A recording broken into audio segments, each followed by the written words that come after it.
c'est-à-dire, automatiquement. Donc, quand Jésus parle sous un prisme moral, pour donner des lignes de conduite et des conseils moraux à ses disciples, bah, automatiquement, il parle dans son contexte à lui, qui n'est plus le nôtre.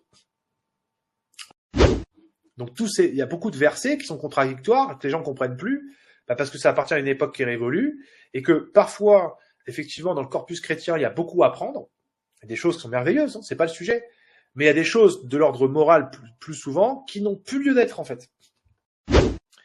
Dès qu'on rentre dans ce qui est la morale et la loi, on n'est plus dans le spirituel et ce qui est valable de toute éternité. On est dans ce qui est valable dans le monde temporel, incarné. Ok? Moi, c'est pas mon école. Je suis adogmatique et je vais même dire je suis contre le dogme. Je pense que c'est une connerie, le dogme. Ça sclérose la pensée et ça empêche les gens d'évoluer. Qu'il y ait des règles dans une institution religieuse, de toute évidence, oui, comme dans toute institution humaine, pour que ça marche bien, faut des règles. Et il faut que ces règles tiennent compte d'une époque et du temps et des mœurs pour que ce soit adapté et cohérent.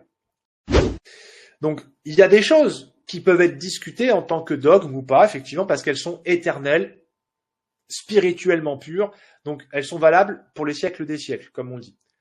Mais quand c'est dans le temporel, ça n'a plus aucun sens. Puisque le temporel, de fait, il va bouger. Donc ce qui est valable à un temps ne le sera plus demain. C'est comme ça. C'est comme ça.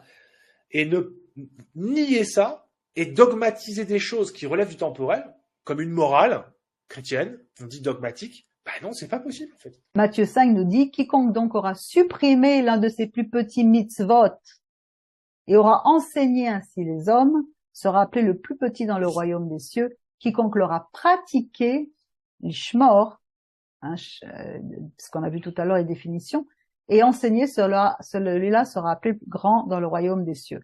Car je vous dis que si votre justice ne dépasse pas celle des scribes et des pharisiens, qui étaient vraiment by the book, qui étaient vraiment à la lettre, vous n'entrerez pas dans le royaume des cieux.